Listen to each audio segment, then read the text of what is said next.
Welcome to the Prevail Over Cancer Podcast, where we take a metabolic approach to help guide you on preventing, prevailing, and striving over cancer.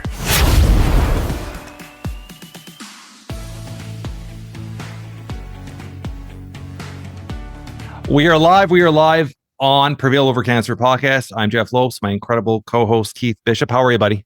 Hi, doing great. And how about you? I'm doing amazing. This week we are going to do something a little special. We are getting a ton of fan mail, and we can't get to everybody, but the situation is through our back-end system. For some reason, fan mail is being sent by text, and the numbers are blocked, and we can't seem to get able to message them back. So I thought, how are we going to do this? So I thought, let's dedicate a part of this podcast to answering some of their questions. We'll tell them where they are. If we have a name, we'll say their name, and I'll get myself and Keith will answer the best to our ability the questions. And then the second part of this podcast is something we actually dove into our last podcast, which was episode 25. This is episode 26. Is routine. I think is so important because people make excuses of why they don't have time to do certain things or a certain lifestyle or whether they're breathing routine or their workout or they're eating or they're prepping their meal. Like, we'll talk about that and give our suggestions on how to maximize your routine, how to make it simple, and how to eliminate stress, because setting a routine and with our lifestyles could be very stressful. So we want to eliminate stress, not add more stress. So we'll talk about that in the second part of our podcast. And let's dive right into it. So, the first question we got was from Gastona from North Carolina. Why do you recommend D5 with chemo drugs? D5 with chemo drugs. Yeah. What does that mean, D3? It might be D3. But they actually wrote D5. And I was going to ask you, is there a D5? Is there a D5? I'm not familiar with D5. Okay, so it must be vitamin D3 then. It was probably a typo. So why would you recommend vitamin D3 with chemotherapy? So vitamin D3, it attaches to every single organ in our body. Each organ has receptors, more than one type, but one of them is called VDR, vitamin D receptor. And whenever that cell, it gets the vitamin D, attaches to it, now that cell is going to be more normal. More specifically real quick, I'll say like bone cells. If a bone cell has that vitamin D receptor, it's going to grow and do its job better. In other words, bone density, osteoporosis, osteopenia, things like that. So if they have that vitamin D, that bone cell is going to be healthy. In this case, more specifically, a vitamin D actually helps cells to be more normal. In research, they call that differentiated. And so in some pathology reports, biopsies, you'll see poorly differentiated, which is that's a concern. A differentiated means more normal looking and acting cell. Vitamin D helps that. So when the vitamin D attaches to the cell, it's more normal. A step further in chemotherapy, the immune system, immune cells, let's say a white blood cell of some type or a macrophage or whatever, it has receptors for that vitamin D. And whenever it has the vitamin D, now it's going to do better and be stronger and do its job. So it's doing their job is cleaning, getting rid of those cancer cells. And so the purpose of the chemotherapy is to become typically a pro-oxidant to damage the DNA or the cell itself. And then it's actually the immune system responsibility to attack it, eat it, get rid of it, and get it out of the body. So, and I think we did talk about this in a past podcast. So just simplify it for someone, you have your bad cells, your good cells. If you're attaching the vitamin D, your vitamin D is going to attach to the good cells and essentially make them stronger. Mm-hmm. So when the chemo is happening and it's killing everything across the path, you're hoping that if the stronger cell has a higher chance of survival. Yeah, exactly. Survival and functioning better. Exactly. Okay. And there are some research articles showing that vitamin D, seems to enhance the effectiveness of chemotherapy drugs. Vitamin D is not really a vitamin, but it's a hormone our body makes. I was about to say that. Yeah. Kind of like We talked in the last podcast about melatonin and antioxidant. Vitamin D has a little bit of an antioxidant effect, anti-inflammatory. So chemotherapy, radiation, part of that effect is inflammatory, damaging. Well, vitamin D it has some anti-inflammatory actions in it. So it's actually more of a hormone than not really a vitamin. Back in the 1930s, when they were discovering vitamins, trying to make it so that the soldiers were going to be healthier as they were going to World War II, they found that chemical and they thought it was a vitamin. Yeah. So they called it vitamin D3. It's not really, but that's what they called it. Okay. So tons of benefits. We did talk about this in past podcast. So if you are going through chemotherapy as Gastoni is going through, vitamin D3 is recommended. And we actually talked about, I don't want to dive too much into because I want to go through all the questions, but you do want to have one with a K2, Mick. And I like K2, exactly. K2, even better. And then you have to also get a blood level. We need to know how much you need. Yeah. Everybody's different. Yeah, exactly. And based off of the sunshine exposure, skin color, how much body fat, everybody's different. And we really don't know without doing a blood test. Yes. Perfect. Next question is from an individual that might have reached out to you already. Donna Well from Elk City, Oklahoma. Does that ring a bell? Yes, I know her very well, actually. Yes. She actually had an extremely long, for many years, 25 years probably. Okay, well, she actually asked a question saying, I just finished my chemo. Should I add probiotics into my supplements now? Which is, okay. I would say yes. Exactly. Yeah. We need to add that in. So the chemotherapy kills fast growing cells in the body, and it doesn't know the difference between normal cells and cancer cells. And so it's going to damage the cells, damage the DNA for the faster growing cells, and bacteria in the gut are fast growing cells. And so, matter of fact, she may have already reached out, or her daughter. And so I do actually see them every once in a while. I may have already answered that question for her, more than likely. I think we did, but in case we didn't, Don, I'm sorry, but you need to reach out to me personally. You know how to do that. So anyway. And so, but yes, I think a probiotic actually even during chemo is actually a great idea. We need that good immune response. Once again, most of our immune system comes from the gut. We need that to operate right. And therefore a probiotic during chemotherapy is one of my foundation, type recommendations. I would even go as far as saying probiotic on a regular basis for everyone. For a lot of people. And if you're looking at and if you don't want to take the supplement, there's tons of fermented foods that you could use as a probiotic for your body, whether it's yogurt, fermented dairy, stuff like that. And then always focus also on the prebiotic, which is your greens. So you're going to get through your diet. If you're not getting through your diet, I would recommend a probiotic like yourself. You're talking to everybody going through chemo or even after chemo, because it's going to add so much more benefits to your body. Right, exactly. Yeah, thank you, Donna. Next question is, they didn't put a name. It's we just got a listener 6465 from Austin, Texas. This is not even this is a simple question. He's just, how do I get a hold of myself and you? And for any of the listeners, all the information is on the show notes, but you could also just reach out directly. If you want to find Keith, you go to prevailovercancer.com. If you want to find me, you can find me at jeffreylopes.com or directly through our Instagram accounts, which is Prevail Over Cancer or Jeff Lopes.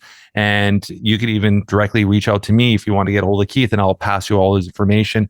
So we're easily found on social media. So if you do have any questions, like you said, if it's on the show notes, just reach out to us directly through Instagram. Once again, it's Jeff Lopes, JEFF, or Prevail Over Cancer. Or if you just on the search bar type in Keith Bishop, I guarantee you'll see posts of Keith and be able to just message him or direct DM him any of your questions, so you can get a hold of him or get in contact with him.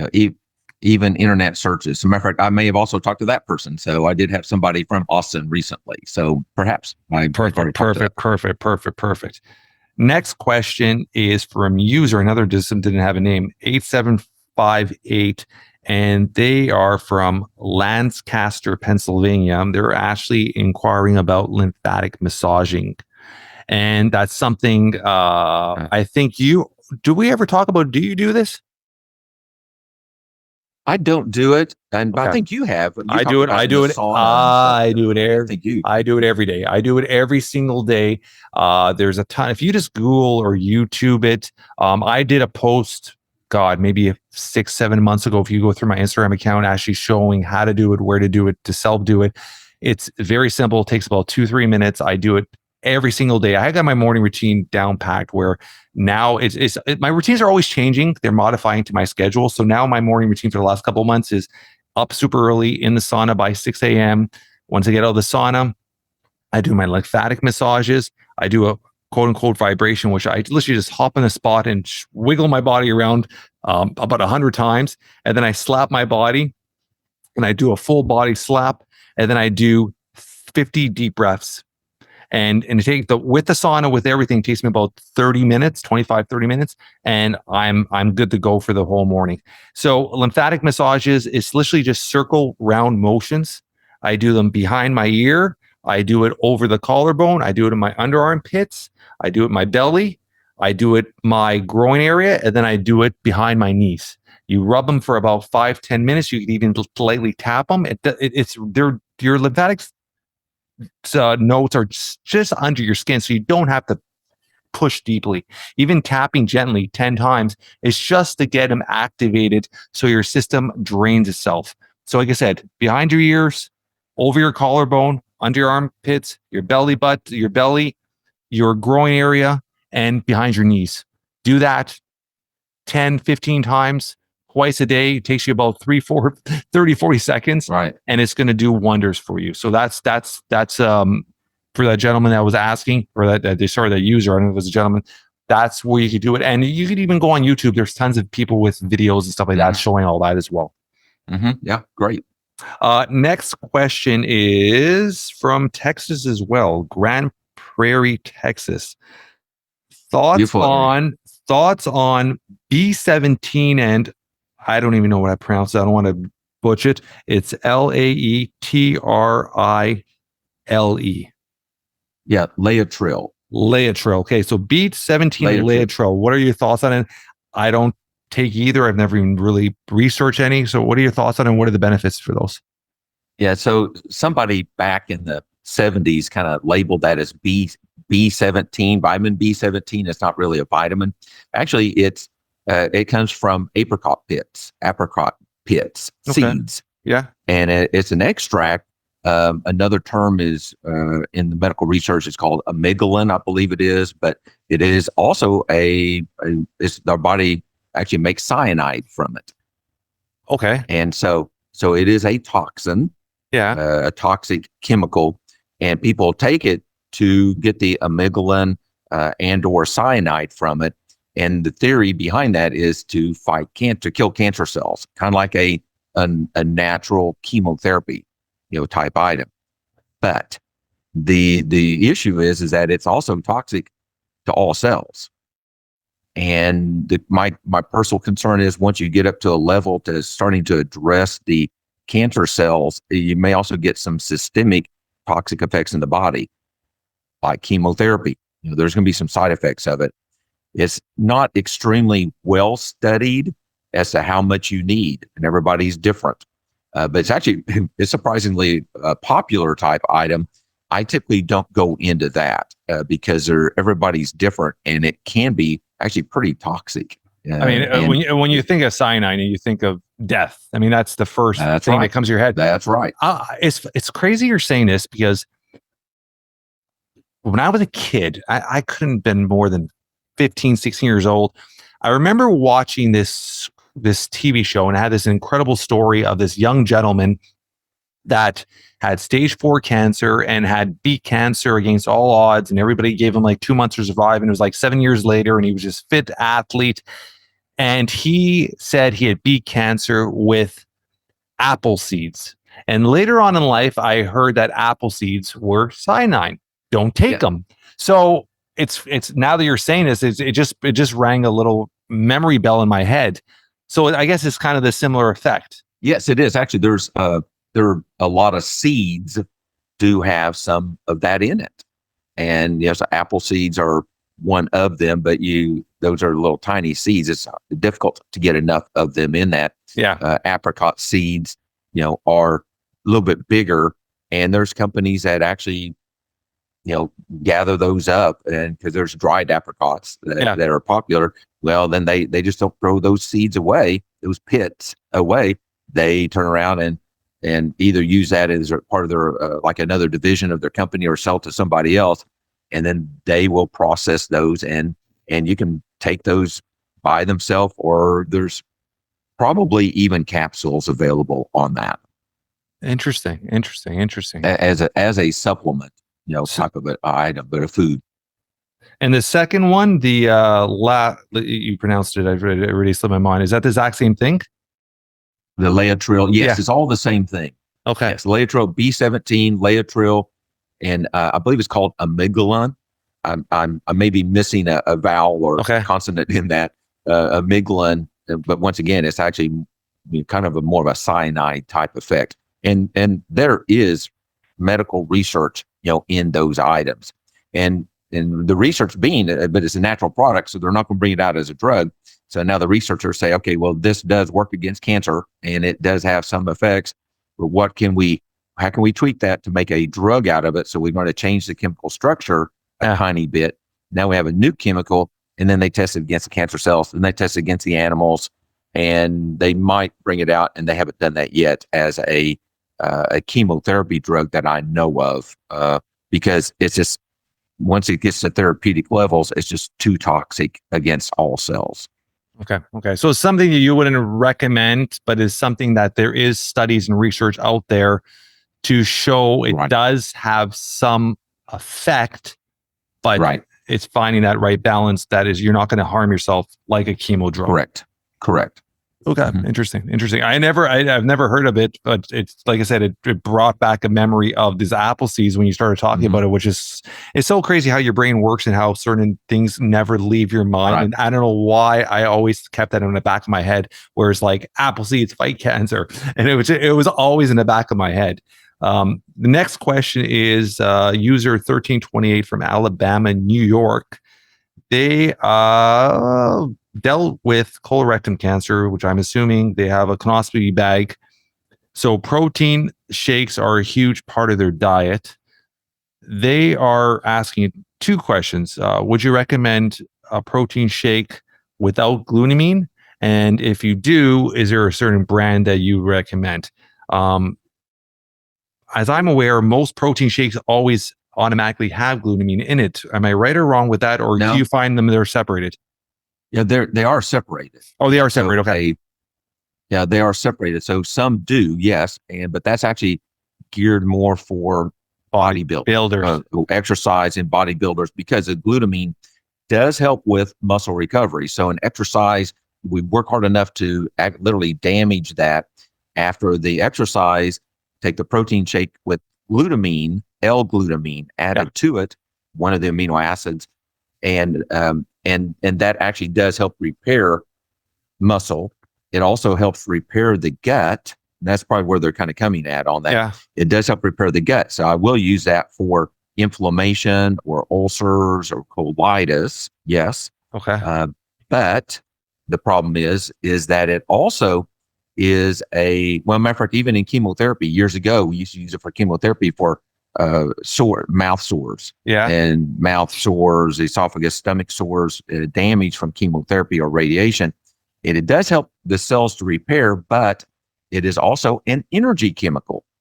So L-glutamine helps the cells, all cells in our body, including cancer cells, to thrive and make energy.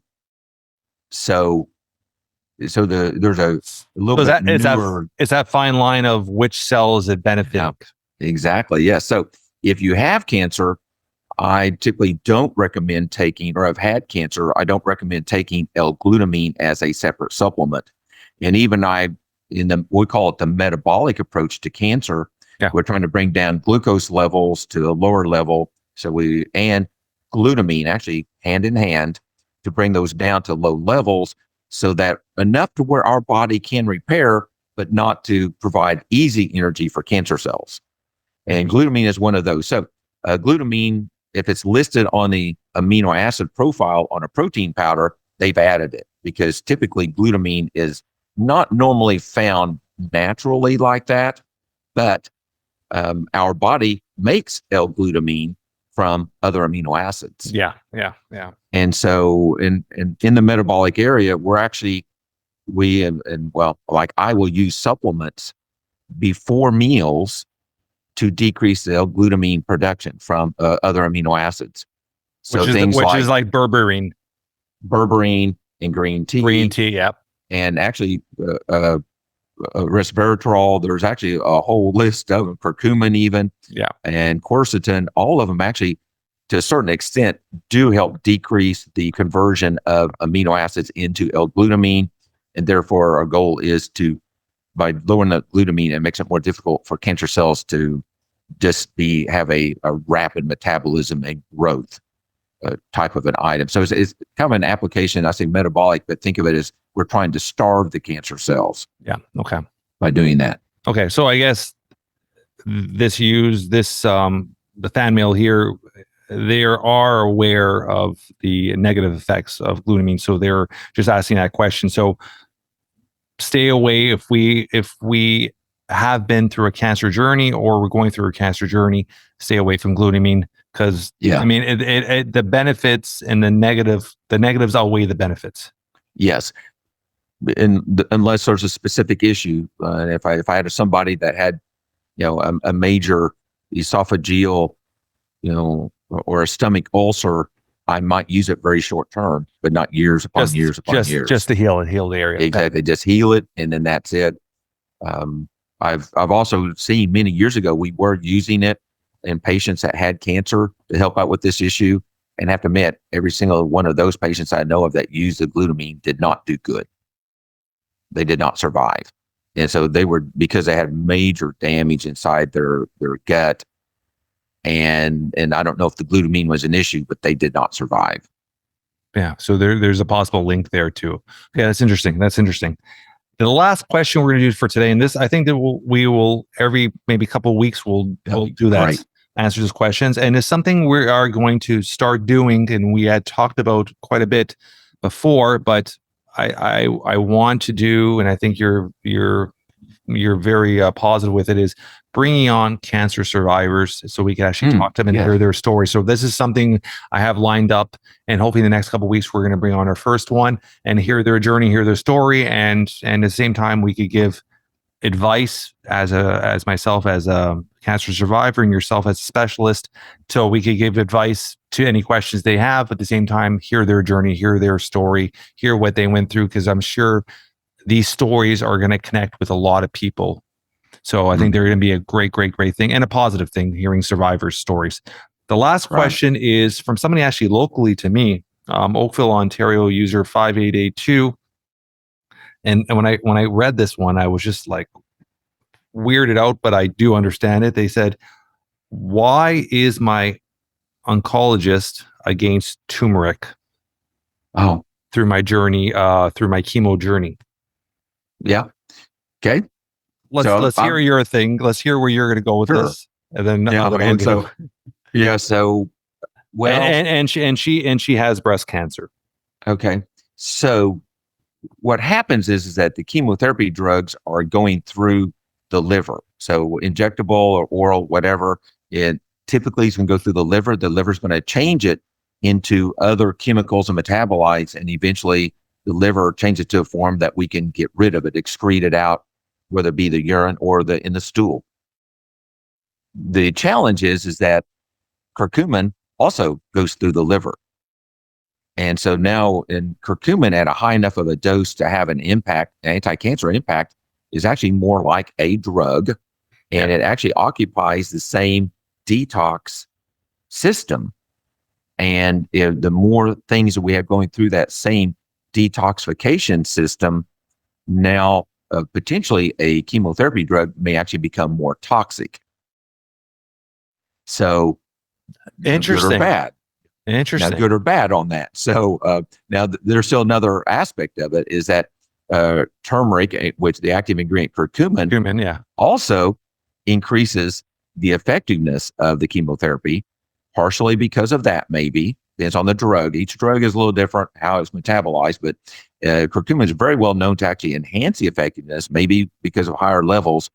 But curcumin, it works in a typically a different way, as an anti-cancer. So, which is also just anti-cancer, but it decreases inflammation, in the body. And actually there's probably now it typically even helps prevent what we call MDR, multi-drug resistance. Meaning if you keep taking that same drug all the time, that creates a situation where the cancer cells become resistant to that chemotherapy drug. Immune to it. Exactly. So the cancer cells that survived that chemotherapy drug multiply and pass on that resistance or immunity to the chemotherapy drug.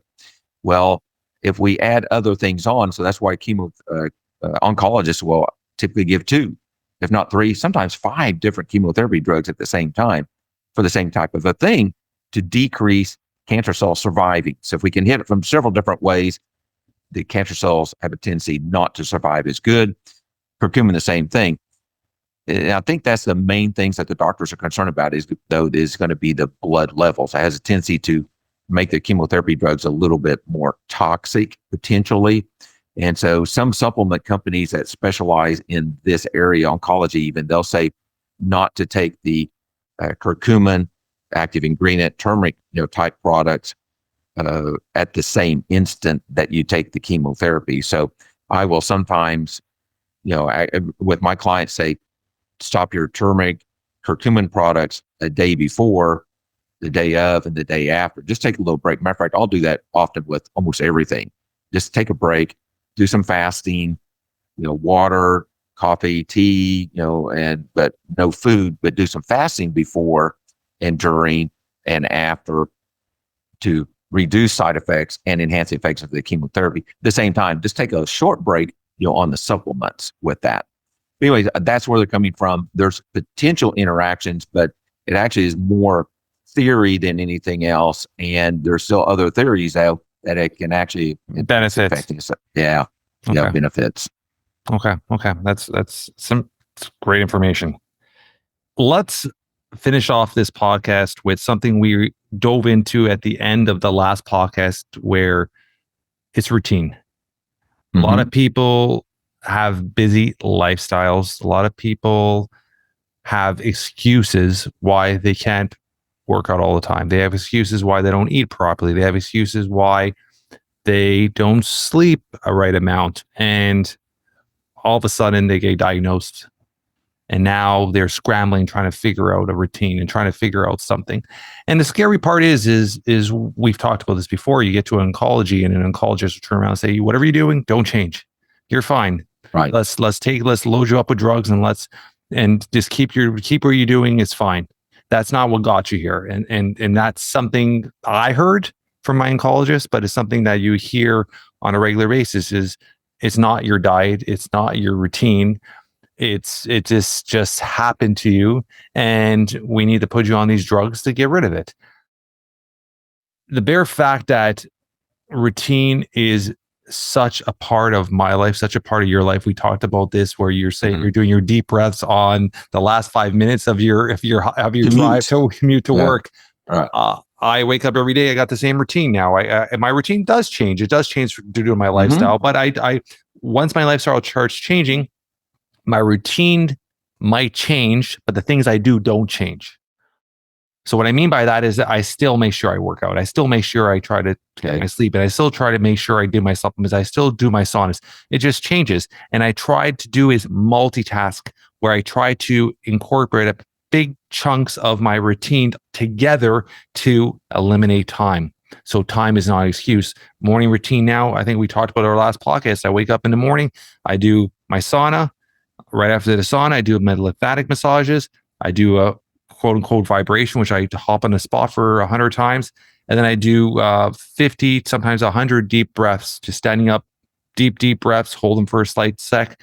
All this routine with my sauna takes about 25 minutes, 30 minutes in the morning, and it's done. Now I've already conquered 1, 2, 3, 4 things out of my day.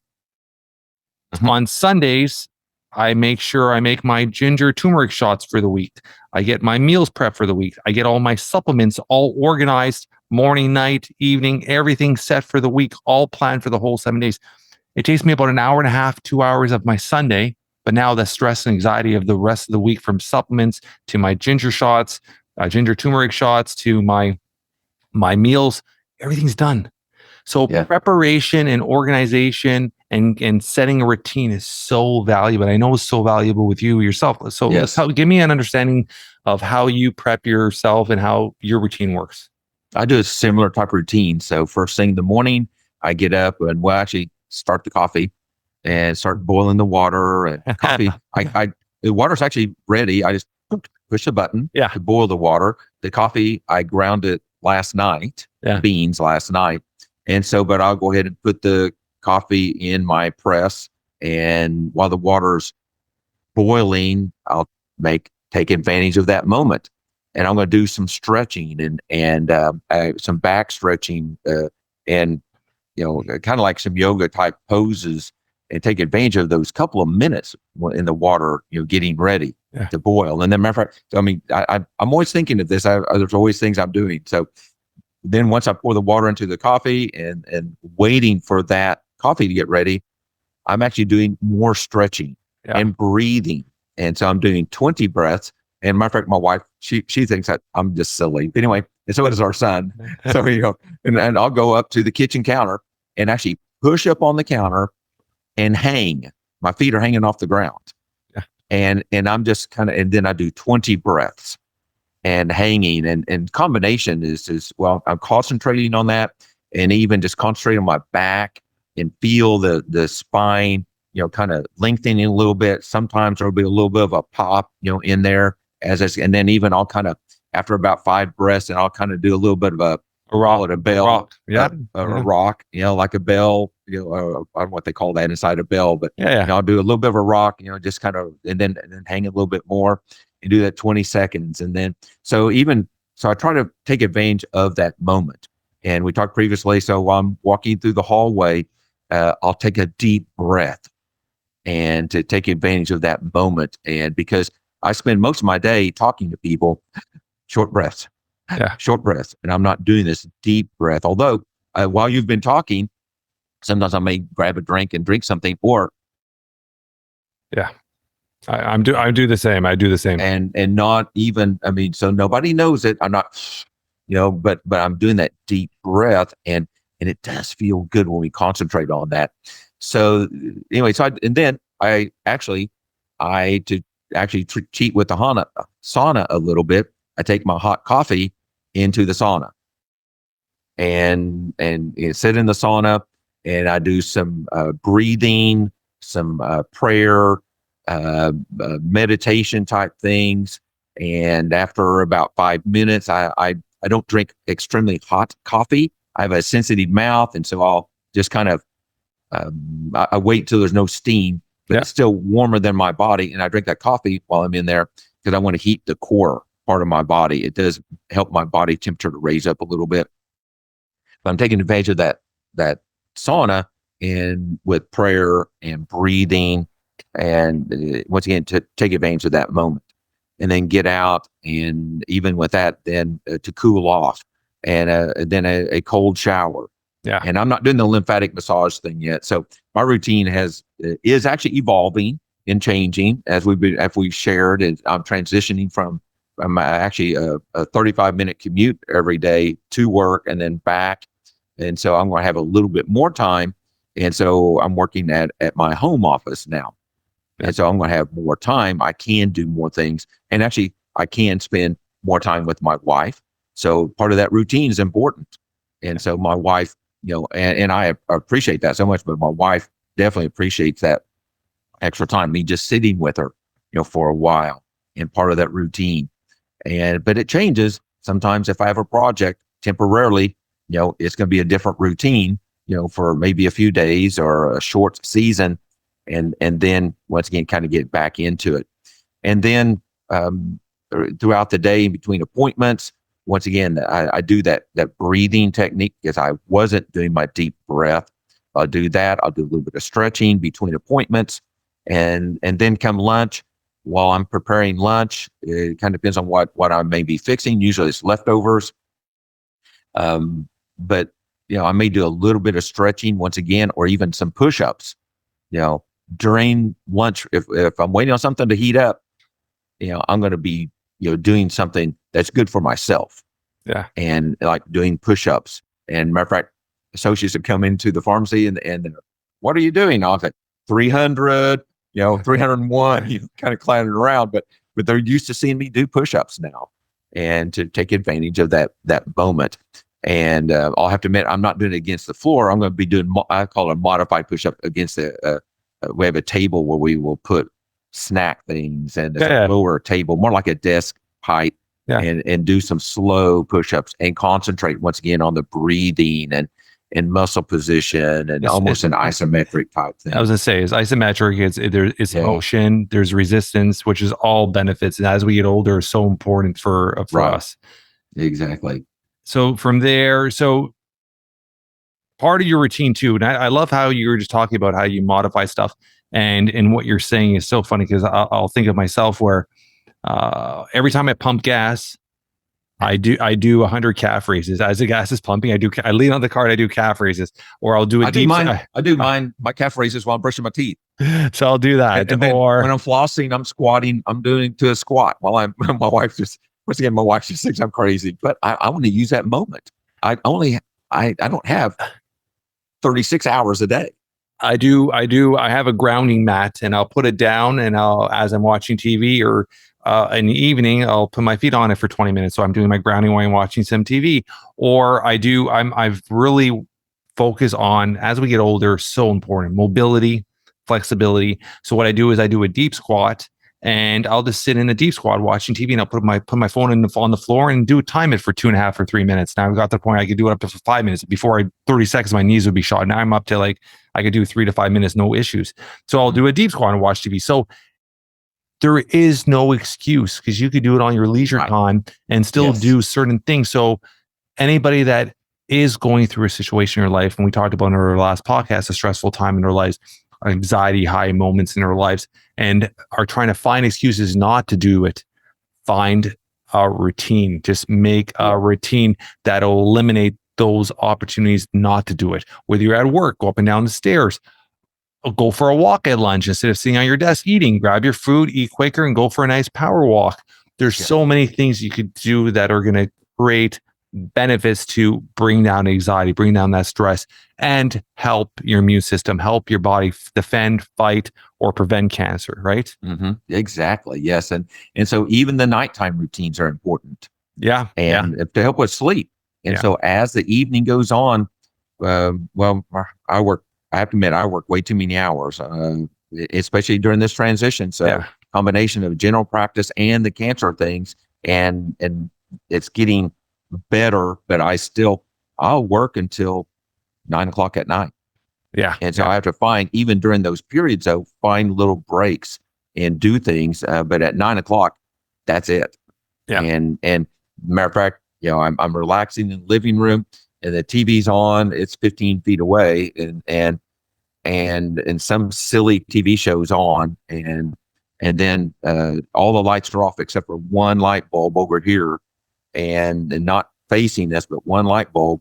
And I close my eyes and do the breathing techniques again, and concentrate. And if thoughts start coming into my mind, I once again, I just go, and it happens.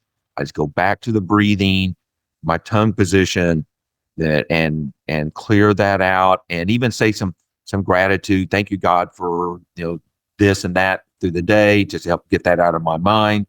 And then all of a sudden my wife says, "Okay, time for bed." That means I fell asleep. And so by doing that, but that's not the end. So then, so I fell asleep.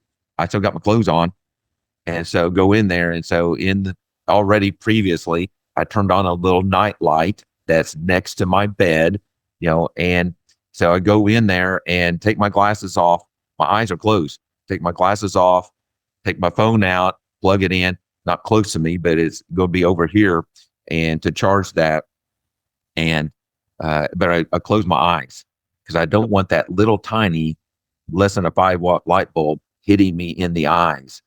And so I've already brushed my teeth because I don't want those vanity lights, hitting me. Yeah. And so once again, I try to get everything ready so that whenever my wife says, okay, it's time to go to bed because you've fallen asleep, then, it's just, I just walk, crawl into bed. And sometimes I still have to do the same type of thing. I'll just start off with actually the breathing, concentrating on the breathing and counting how long those breaths have, how many, kind of almost like a second at a time, kind of like a metronome. Being a musician, I kind of have this 1 second feeling in my mind, and I'll count that in my mind, breathing in and breathing out, and then I'm asleep like that. My wife, she says, I don't understand how you could do that. Because I can just go to sleep. Matter of fact, I go to sleep almost anywhere. Although the only time I can't, sometimes I'm riding with somebody and I feel like that if I go to sleep, they may, crash and kill us. So sometimes there's some automobile situations I can't sleep in. I'm the opposite. I'm the pure opposite. I have to really have a good routine to fall into a deep sleep early and quickly. My wife is